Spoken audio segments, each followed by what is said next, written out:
আসসালামু আলাইকুম। বাইক সমাধান মতিন ভাই পেজ থেকে আমি ইঞ্জিনিয়ার আব্দুল মতিন বলছি। গতকালকে নতুন বাইক কিভাবে ভালো রাখা যায় এটার ব্যাপারে কিছু গাইডলাইন দেওয়া হয়েছিল। এর ভিতরে স্পেসিফিক ছিল ইঞ্জিন অয়েল রিপ্লেসের, ইঞ্জিন অয়েল চেঞ্জের ব্যাপারে।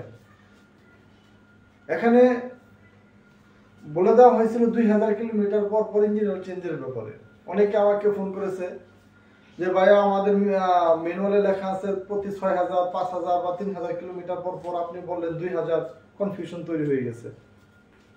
এটা সমাধানের জন্য আজকে আমি এই ভিডিওটা করা। বাংলাদেশে 3 ধরনের ইঞ্জিন অয়েল থাকে। একটা হলো মিনারেল, সেকেন্ড হলো সেমি সিনথেটিক, নাম্বার 3 হলো ফুললি সিনথেটিক। আমি যে 2000 কিলোমিটার পর পর চেঞ্জের কথা বলেছিলাম সেটা হলো মিনারেল ইঞ্জিন অয়েলের ব্যাপারে। যে সকল ইঞ্জিন অয়েল মিনারেল, স্ট্যান্ডার্ড হলো 2000 থেকে 3000 কিলোমিটার পর পর ওই মিনারেল ইঞ্জিন অয়েল চেঞ্জ করা উচিত।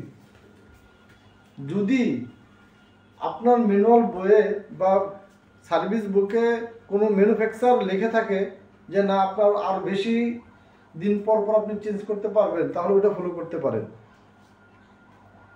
আমি এজ এ কোয়ালিটি ম্যান হিসাবে স্ট্যান্ডার্ডটা আপনাদের সাথে শেয়ার করছি মাত্র।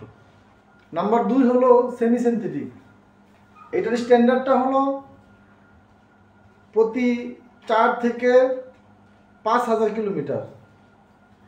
আর ফুললি সিনথেটিক যে ইঞ্জিন অয়েল সেটা হলো 6000 থেকে 8000 কিলোমিটার পর পর আপনার ইঞ্জিন অয়েল চেঞ্জ করতে হবে। তবে হ্যাঁ, মনে রাখবেন প্রতি 1000 থেকে 2000 কিলোমিটার পর পর আপনাকে ইঞ্জিন অয়েল টপ আপ করে নিতে হবে।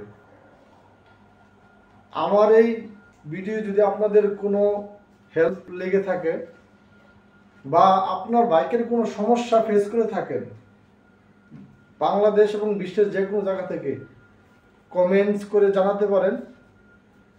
আমি আপনাকে যে কোনো সমস্যার সমাধান দিয়ে আপনাদের হেল্প করার চেষ্টা করবো ইনশাল্লাহ। আসসালামু আলাইকুম।